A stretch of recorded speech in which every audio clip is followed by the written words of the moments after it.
सीहोर में मध्य प्रदेश राज्य गोपालन एवं संवर्धन बोर्ड के अध्यक्ष कैबिनेट मंत्री दर्जा प्राप्त महामंडलेश्वर स्वामी अखिलानंद गिरी पहुंचे।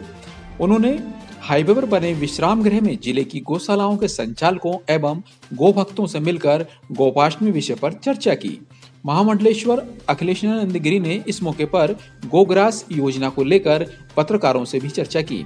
उन्होंने बताया कि देश में अपनी तरह का नवाचार सागर के हरि सिंह गौड़ विश्वविद्यालय में गोपाष्टमी से एक कामधेनु पीठ की स्थापना, प्रदेश की चारों लुप्त हो रही नस्लों मालवीय, गोलो, केनकथा और निमाड़ी पर शोध, गोपालन एवं संवर्धन बोर्ड को इनकम टैक्स से मुक्त करवाया।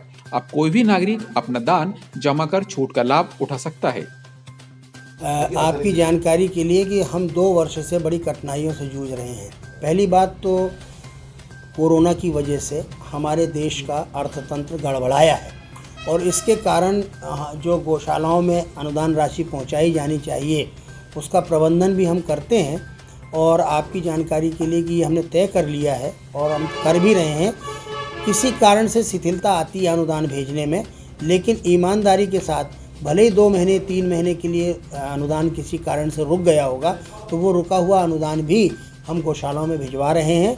और धीरे धीरे जैसे जैसे हमारे पास राशि आती जा रही है हम गौशालाओं को प्राथमिकता के आधार पर भेज रहे हैं। और इसीलिए हमने इस गोग्रास योजना की बात को बड़ी तेज़ी के साथ उठाई है कि अगर गवर्नमेंट का पैसा नहीं आया तो क्या जनभागीदारी कोई मायने नहीं रखती है। इसलिए गोग्रास योजना लागू होनी चाहिए और ये जनता के स्तर पर होनी चाहिए।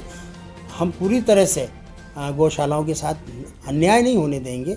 अब रही बात सड़कों पर जो गोवंश घूम रहा है उसके लिए भी हमने एक नंबर जारी किया हुआ है। उस नंबर पर सूचना देने के बाद तुरंत हमारे पशु चिकित्सक वहां पहुंचते हैं। अब चूँकि छोटा मोटा हल्का पशु होता नहीं है, भारी वजन का होता है, तो कभी वहीं ट्रीटमेंट हो जाता है, वहीं ऑपरेशन कर दिया जाता है। और अगर ऐसा लगता है कि इनको उठा करके कहीं किसी चिकित्सालय में रखना है तो उसके लिए एम्बुलेंस आदि की व्यवस्था की जाती है। और इसलिए हमने और जहाँ तक गोहत्या का मामला आता है तो मैं आपके माध्यम से जन जन तक ये संदेश पहुँचाना चाहता हूँ कि मध्य प्रदेश ही एकमात्र ऐसा आज की तारीख में राज्य है जहाँ पर गोवंश वध प्रतिषेध अधिनियम लागू है, जिसके अंतर्गत मध्य प्रदेश में गोवंश का किसी भी कीमत में वध नहीं होना चाहिए। और यदि ऐसा होता है तो अपराधियों के प्रति सख्त रवैया जिला प्रशासन को और पुलिस प्रशासन को अपनाना चाहिए। Thank you.